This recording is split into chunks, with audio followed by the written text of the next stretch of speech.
Cool. So welcome to the Happy Mindset Show, the show that brings you insights, realizations, and lessons learned in order to help you to live a life you love.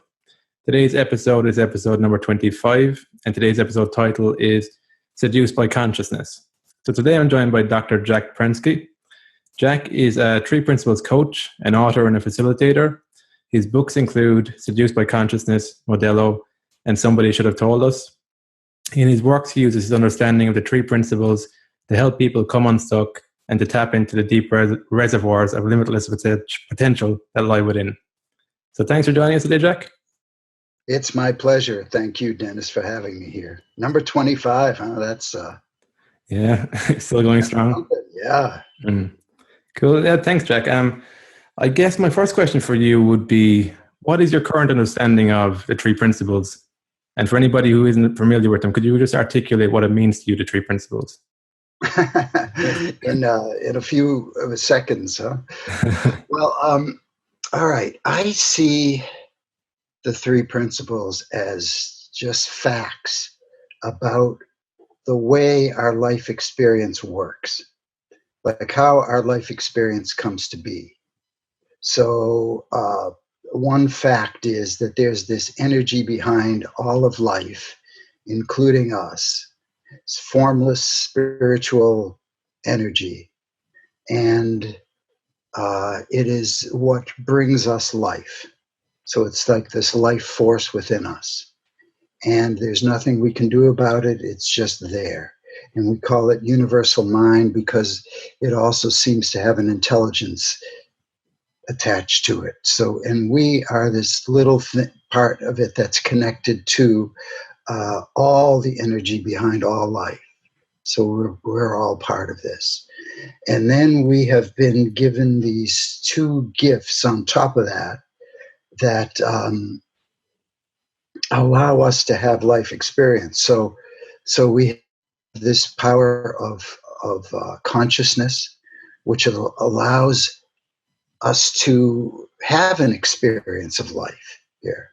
And then we have been given this great gift of the power of thought, which is the vehicle through which we have experience. So things happen to us in the outside world, but we never take them in purely.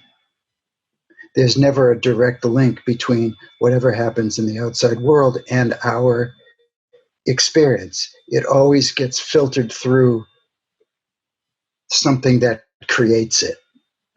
What creates it is our gift of the power of thought. So we get to by using, no, not using, that's the wrong word. By seeing our experience through our thinking, seeing whatever happens through our thinking, we get an experience of it in our consciousness. That's the only experience we can ever have. So you know, everybody tends to think that that person did it to me, or you know, I'm in these horrible circumstances in life, and that's why I'm feeling depressed, or my relationship sucks, so that's why I'm so irritated and angry all the time. But that's got really almost nothing to do with it. The only thing is we take that in through our thinking. We make meaning of it for ourselves. That's what gives us our experience of it. It's never the outside world. So is the power in the meaning we give the circumstance? Because I don't think you're talking about reframing here, because people might think this sounds like reframing. This goes. No, I'm just talking about the way things work. Like something happens out there. We have a thought about it. Our consciousness picks up that thought and turns it sends it right through our senses, and we get a sensory experience of it. And that's what happens over and over and over and over again. And it's the only thing that's ever happening. And I will also say that where do our thoughts come from? They come from somehow we pick one from all possibilities. So within universal mind is all possibilities.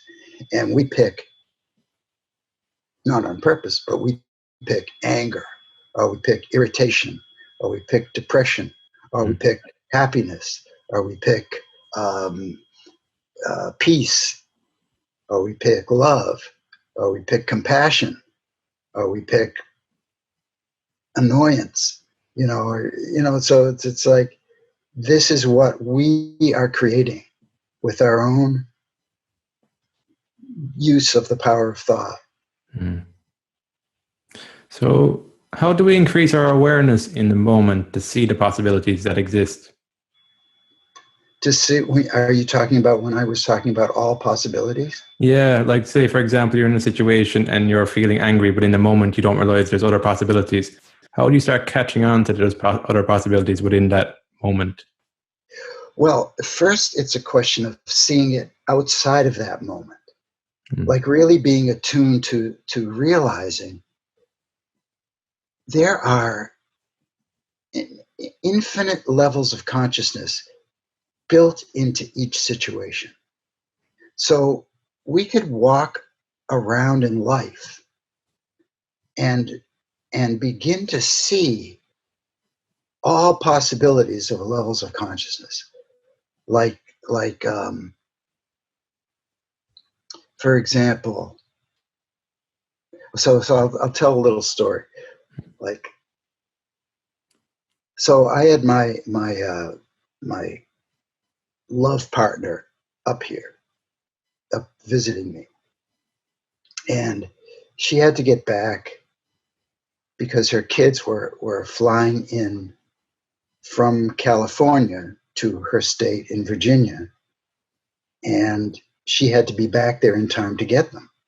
Well, so she was planning on flying out from here yesterday. Her flight got canceled, and here means I'm up in Massachusetts right now, near Boston.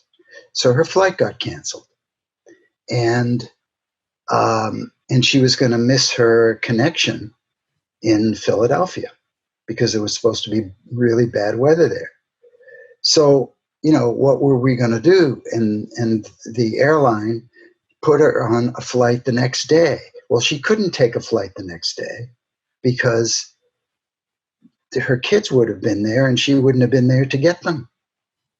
So, what were we going to do?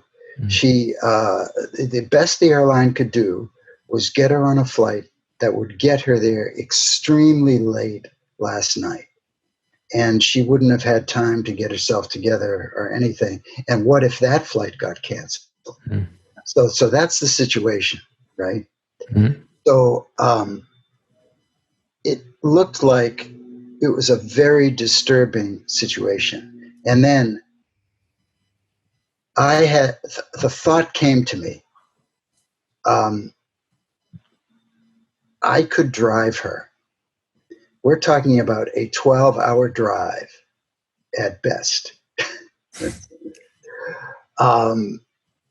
And we would have to start taking off in the pretty close to, I think it was about 11 o'clock, by the 11 o'clock at night, by the time we had to make this decision. So we ended up doing that, driving all night and getting her there in the morning in time to pick up her kids. And then I get back in the car and drive back to Boston. Mm-hmm. This time, it wasn't a 12-hour drive. It was a 14-hour drive because the traffic was so bad. Like the night before, there was no traffic, so there wasn't a problem. So so yesterday, I'm driving back, and my hip is hurting, and the traffic was like stop and go. It was really a miserable experience. So here I am faced with grumbling. I'm in grumbling mode about my fate here. Mm-hmm. my lot in life. All right, so into my mind popped, oh, wait a minute. The experience I'm having right now is just one possibility out of infinite possibilities. Like, I'm not going to go out of my way to try to pick another possibility from all possibilities, but just the mere fact of saying, wait a minute, I'm not stuck with the way I'm feeling right now. Like I was in grumbling mode. Why did I have to be in grumbling mode? You know, it's like there are all kinds of other options. I could have just been in love mode at that point. You know, I just did this thing for the woman I love. And no matter what kind of pain I was in, if my mind was just focused on being happy about that, then it doesn't matter what kind of discomfort I'm in. I did it for a good cause, you could say. You know, so that's another possibility within the realm of levels of consciousness. Now, the interesting thing is, whichever one we see, that's what we get. You know, so if I'm seeing miserable, I'm going to get miserable. And if I'm seeing love, I'm going to get love. And then there's all these other possibilities. And they're endless. Now, as long as I know that, so now I couldn't have come up with that in the moment without knowing that in general in life, right? So I'm looking around at life, just going about my business, and I'm looking at life and I'm seeing, whoa, I'm not stuck where I am ever. Like I'm not stuck. There are all these other possibilities that exist.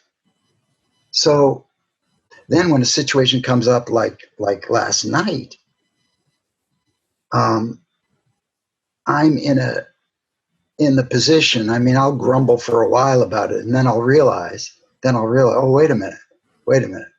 I'm not stuck with this here. There's all these other possibilities. As soon as I see all possibilities, I lift. Something happens where I'm not at that low level of consciousness anymore. I've lifted about the hope of seeing other possibilities, another possibility. Does that feel lighter as well when you experience that? Definitely feels lighter. Then that's the interesting thing about it, is that the lower we are on levels of consciousness, the heavier it feels. Yeah, and it probably is true that when we are thinking depressed thoughts, we are getting a vibration. Like you could say the cells of our body, or the molecules, or the atoms, or the quarks, or whatever they are vibrating at a certain level within us that is giving us a real heavy feeling. And up here at the level of compassion or gratefulness or love or peace, you know, we're having very light vibrations, which means we have very, very light feelings.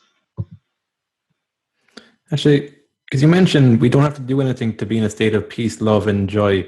I think it's important to highlight that there's no actual doing in going up the conscious ladder there. It's more of the awareness you're talking of there. But could you explain why there is no doing to having to be happy or peaceful or loving or joyful? A couple of things about that. First of all, it's built into it's built into the essence of who we are. So, and the way we can tell that, I don't want anybody to take my word for it. When our mind calms down from its typical craziness, what are we left with? You know, we're left with a feeling of peace and joy and love. and it allows for it's like the emptiness from which wisdom springs. So we're able to get new insights from wisdom that comes springing up from out of nothing. Yeah. So when our mind is in that kind of a state,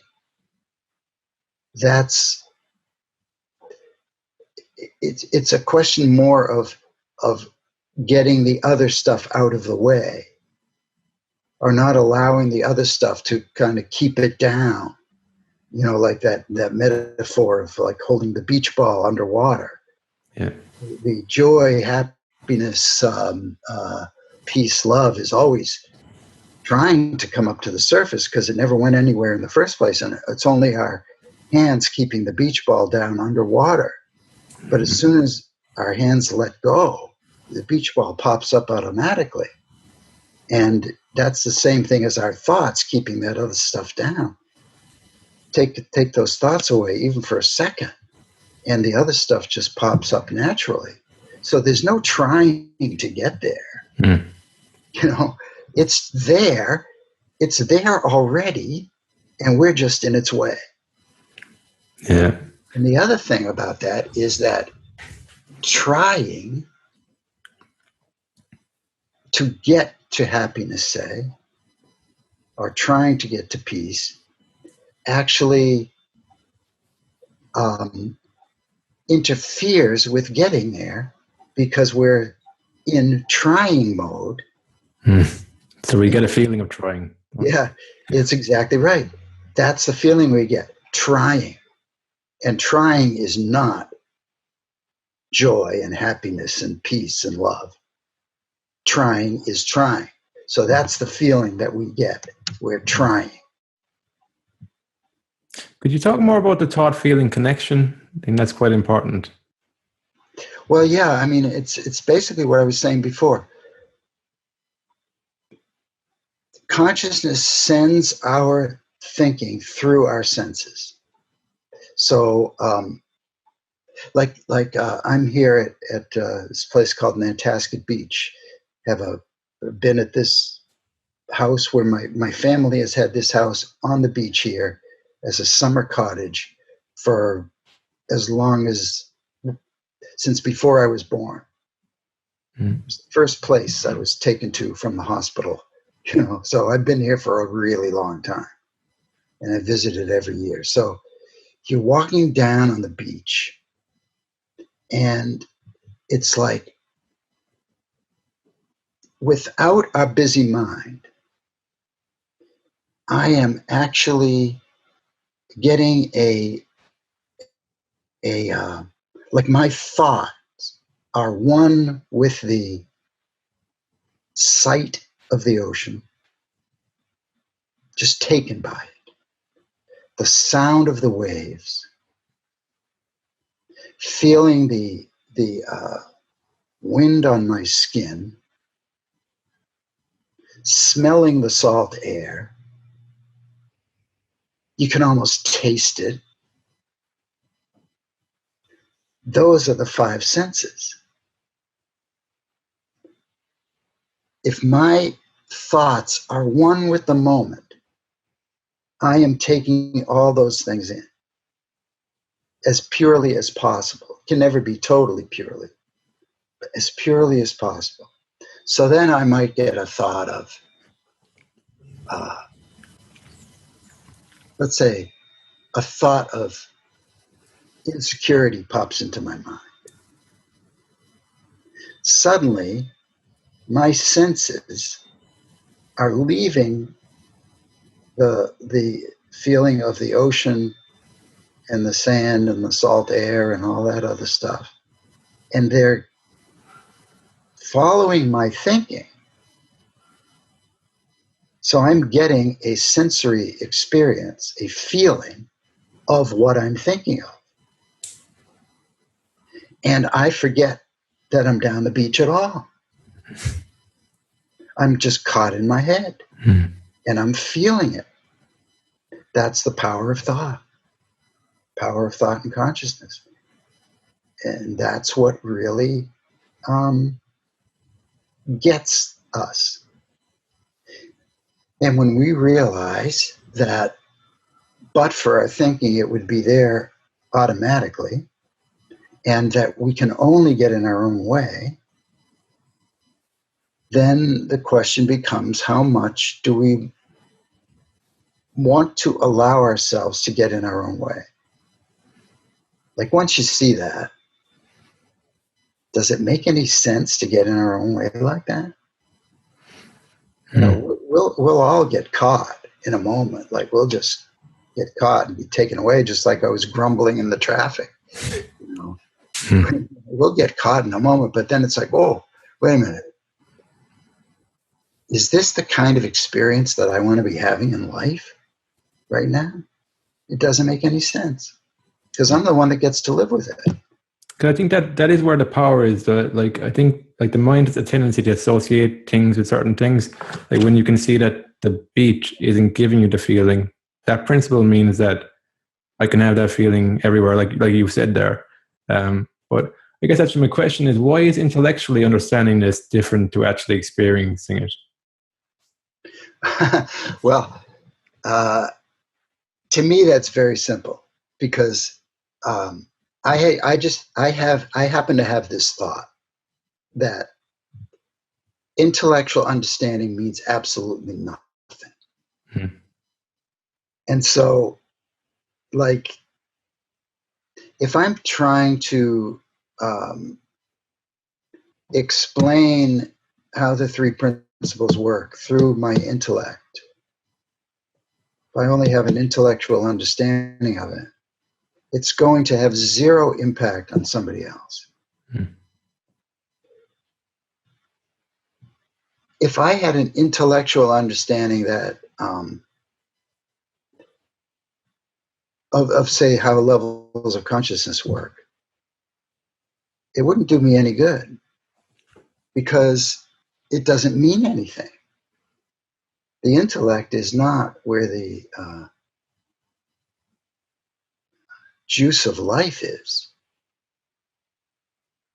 I don't feel like I'm articulating it very well here right now, but I think what's helped me is to see the intellect is more, the more I can see it's a tool rather than my master, it's the servant rather than the master. That's been helping me. Like, before, if I had a tendency to try, you would have had a tendency, well, I didn't have the distinction to try and understand everything intellectually, even something that's more spiritual based, something like the principles. But when I saw the distinction between the intellect as a tool I can use to create things in the world and to break stuff down, and not have it as something that tries to understand life itself because it's too large for it to understand, that distinction kind of helped me in my mind now, like to look at it that way. I don't know if that makes sense to you. Yeah, I think that's really well put, Dennis. Really well put. It's like the intellect can't understand the spiritual nature of life. It's like impossible. We can only have a like an insight connection with it.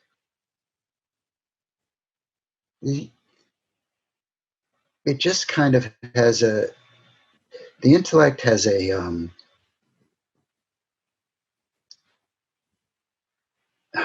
I'm not sure what the word is that I want. It's like, it's not a heart connection. And as a result, it's not a grasping. It's when you get an insight from wisdom, from the heart, you're just grabbed, and it's impossible to see it another way. Like a shift. It's a shift in consciousness, pretty much, too, isn't it? That's exactly what it is, a shift in consciousness. I remember the first time I ever had an experience with Sid Banks. He's for those who are listening who don't know who he is, and he's the man who, out of nowhere, had the enlightenment experience where he saw the three principles in action. Well, my first encounter with him,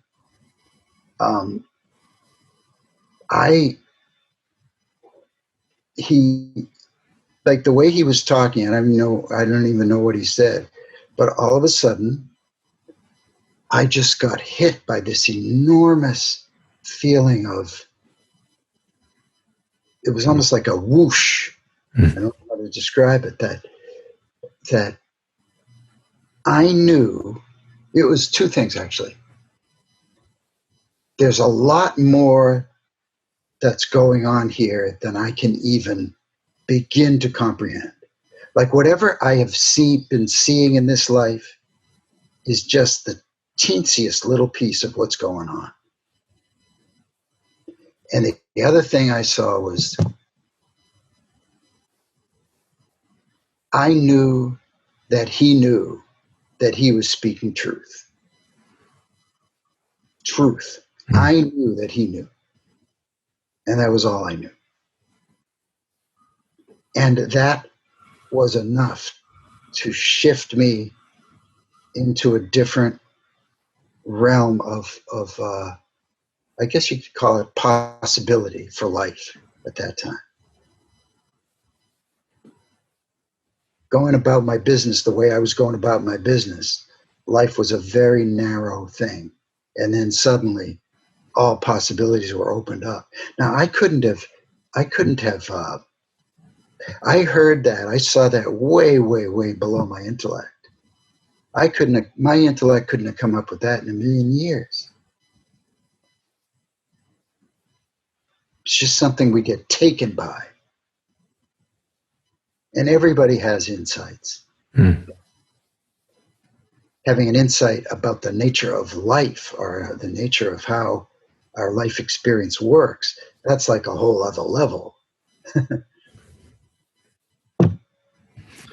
So like when your mind opened more to possibilities, did you still find yourself getting tunnel vision every now and again as well? And like, can you remember when you started seeing things meaningfully in your own life, where you started like in the moment intuitively grasping things that you didn't grasp before? Was there a shift there somewhere that you can remember? That I can remember. I don't know. A lot of these things to me happened like around little things. Like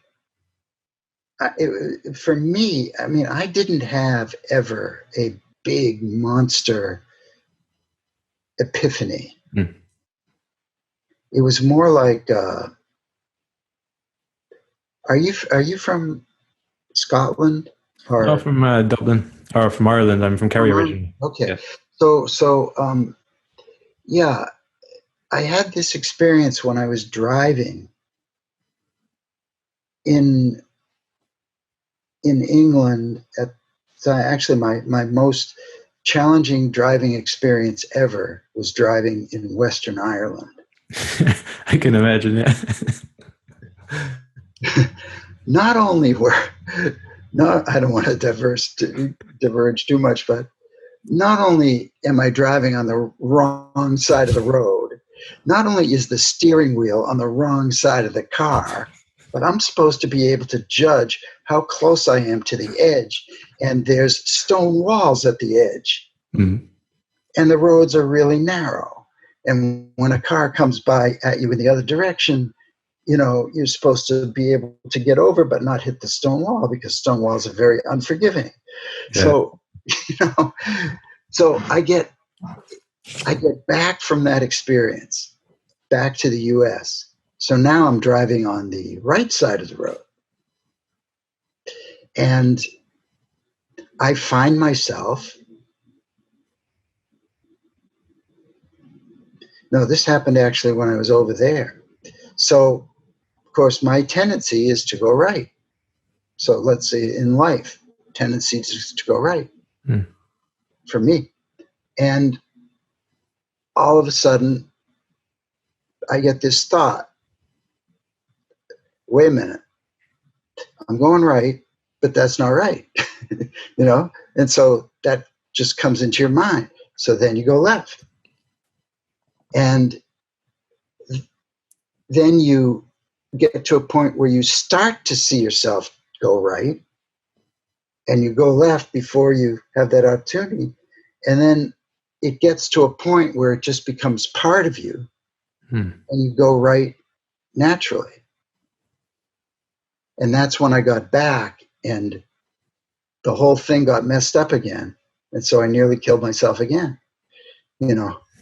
But it's those little increments of seeing are what, for me, made a bigger difference than having a monster. Boom. You see it as a learning curve. Yeah, I mean, it sure is. I mean, first of all, everybody has blind spots. There isn't a single person that doesn't have blind spots. Anybody who read Seduced by Consciousness knows that one of my big blind spots is relationships. And I'm, getting a new chance to practice in this relationship I'm in now. It's especially good because she doesn't let me get away with anything. So she's always calling me on any inconsistencies whatsoever in my thinking, which happens when I get into relationships in terms of my blind spots. So we're blind to our blind spots. We can't. Has your relationship with uncovering blind spots changed over time? Yes, I'm more open to the possibility of having them. And I'm more open to the possibility of seeing them. And little by little, my blind spot about relationships is gradually being revealed to me. And a lot of it happened since I wrote Seduced by Consciousness. That's actually an interesting one. Like, do you feel when you're writing a book that you don't need to be like, have it fully figured out before you start writing a book about something? If I did, I never would have written a word. Now, for some reason, people have told me my books have been very helpful to them. Like, lots of people have had lots of insights from reading my books. And some people have told me they've had life-changing experiences from reading my books. Especially somebody should have told us in Seduced by Consciousness.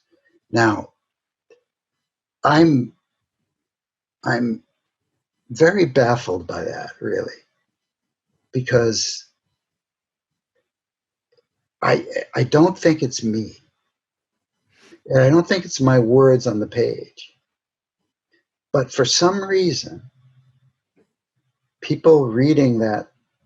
some people reading that stuff have had themselves like opened up in a way. Now, I didn't have it all figured out. I knew a lot more when I wrote Seduced by Consciousness than I did when I wrote Somebody Should Have Told Us 14 years before that. And yet Somebody Should Have Told Us is still out there helping people have insights. And if I had waited until I figured it all out, I'd still be waiting. It sounds like too you've learned a lot from writing the book, the act of writing itself as well, have you?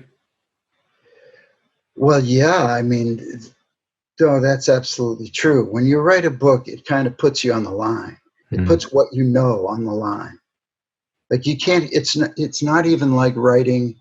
Well, it's especially not like writing a blog. Because there's very little permanence to that. You write it, people see it, and it's kind of. Yeah, you can always delete it if you want to. It's still there, but it's kind of gone. Yeah. But once you have something like cast in stone, you could say. Does it hold you accountable to an extent as well? Like, do you feel like you hold yourself to a higher standard because you've written that book where you put yourself on the line? Well, I happen to have very high standards for what ends up going into my books. Very, very high standards. And I go over them and over them and over them and over them until I get to the point where I can actually say, okay, I am behind this 100%. I've noticed a lot of people who write books in general, and sometimes three principles books, are not that careful. And those don't have the lasting effects that. In what way? In what way, for example, there do you find they're not being careful enough?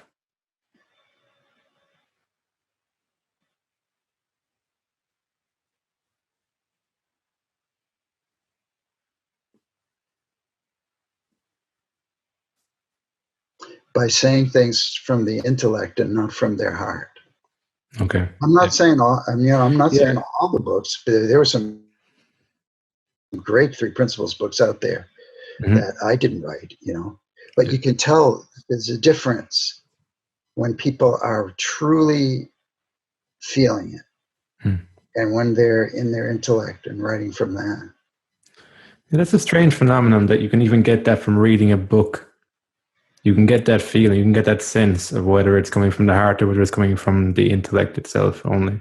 Yeah, have you had that feeling? Yeah, no, I have, definitely in the past, when reading stuff and stuff. It's so weird. I don't know why I can tell that, but I don't know. It's a strange. I know, yeah, I'm the same way. I don't know why I can tell that either, but I can tell it. It's really deep listening.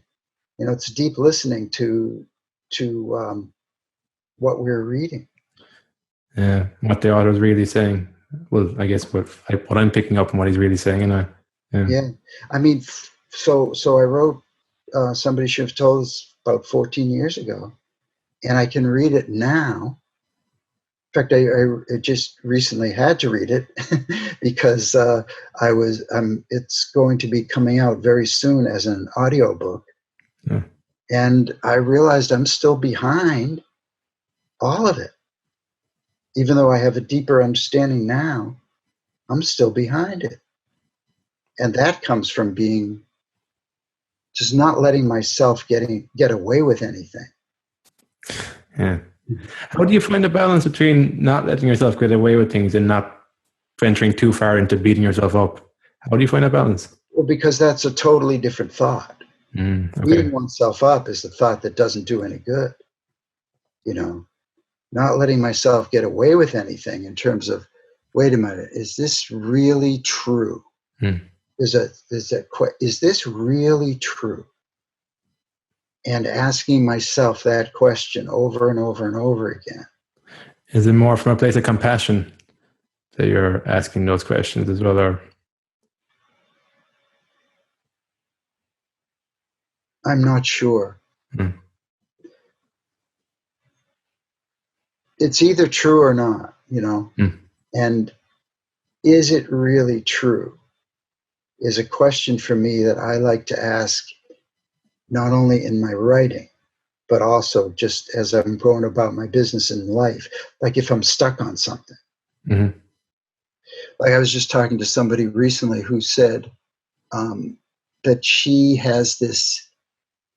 carries this thing around with her about wanting to make sure that her kids are completely safe at all times and that she is responsible for that.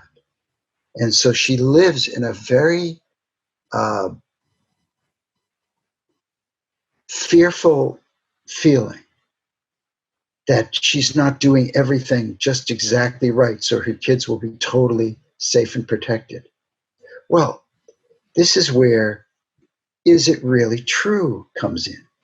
Is it really true no matter how vigilant you are, you can save your kids from all accidents, for example, or all difficulties? Yeah, is it really true that you can do that?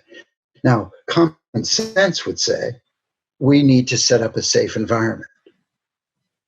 Okay, but once we set up a safe environment for our kids, then to be like ultra vigilant to make sure nothing ever goes wrong, things are going to go wrong. That's just life. And that's how people learn. Builds character too, I think. Yeah, things are going to go wrong. And if one has like a in the back of their mind, they have this thing.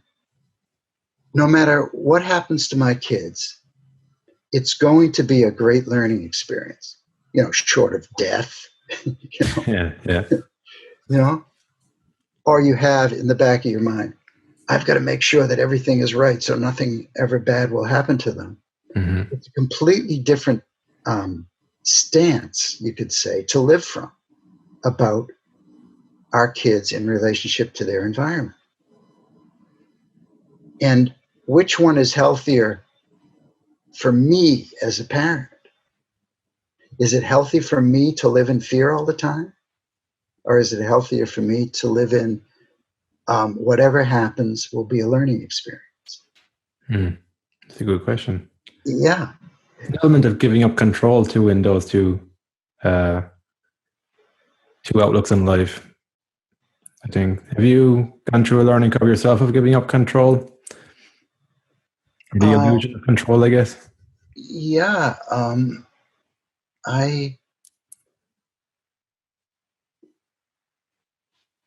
First of all, there are some people I know who are control freaks, Yeah. And, so control itself is on a continuum. Yeah. I've never been a control freak. But I guess just control in your own life, not even thinking about other people, just like, I guess, like, because I feel my intellect has got a tendency to try and control the situation so I feel safe. That kind of letting go of control. Yeah, as if it works. Yeah, which it does. That's the thing. That's where it comes in, Is it really true that if I try to control the situation with my intellect, that it really works? Like, is that really true? That's what needs to be called into question. Yeah. Just like, is it really true that if I am so vigilant that I can keep my kids safe in every situation so they'll never get hurt? Is that true? And you start asking yourself questions like that, and you come to a conclusion very soon that it's not true. And when it's not true, like, then what? Well, wait a minute. I've been doing something that is not true. Does it make any sense to keep doing it? It gets to the point where you say, wait a minute, it's not true. I'm still doing it. Does it make any sense to keep doing it? Or you could even try not doing it for a day and see if there's any better experience as well. That's kind of something I've done in the past. Yeah. For anybody who doesn't have kids that's listening, I think even doing something like a business, it's the same principles that you're actually having to leave go of the illusion of control and trying. Even with the podcast, it's like, am I asking the right questions? Is everybody going to like this? That's control too. And it's like, oh, well, no, like you can't answer yes to those questions either. And then it makes less and less sense. It's just and then on top of that, there's this thinking like, let's say that I had on my mind, in the back of my mind, how well am I coming across? As soon as I had a thought like that, I wouldn't come across well. And that could be a blind spot too, as in like, you mightn't even realize that you're doing that. It could be more in the unconscious, I think. That's true. That can happen. That can happen. Yeah. I mean, I learned that by, in playing basketball. You're on the free throw line, and it's just you and the basket. You have any extraneous thoughts come in, you've had, Yeah, like in golf and stuff too. Yeah, like any sports, really, I guess. Yeah, any sport, any golf, especially, probably. Although I'm not a golfer, but you get a thought in your mind about anything else, how well you're doing, anything like that. You've had it. Yeah. Yeah. So, is there any book actually that stands out for you, Jack, that you'd recommend? I mean, besides my own? Besides your own. You know, I'm reluctant to single a book out because then the books that I don't single out, people will think I'm not behind them or something like that. I'd rather not do that, but I would say that, you know, where can people find the closest proximity to truth? And I would say from the horse's mouth, which is Sid Banks. Now, I personally don't happen to think that he was a really good writer. So for me, I kind of have to put the storytelling aside and just really deeply listen to the truth of what he's saying. And Linda Quiring's books about Sid in the early days, you know, there's Island of Knowledge, Beyond Beliefs, and Encounters with an Enlightened Man, are directly quoting him. And so, yeah, I would recommend those besides my own. Cool. Yeah, your books are good too. Like, I read your books. I haven't fully finished them yet. I think I've read Seduced by Consciousness first when I first came across this field. And it's funny because looking back on it now, like I'm reading it and it is a bit different to what I thought it was. That's what you'll find with these books, is that like as your perspective shifts and your consciousness shifts, you get a different lens through which to read them through. People invariably get a deeper understanding if they read my books and Sid's books, you know, and maybe all the books a second time and a third time. Yeah. There's just really, because you said it, our understanding shifts. Yeah. And and Modello as well. I'm reading that at the moment.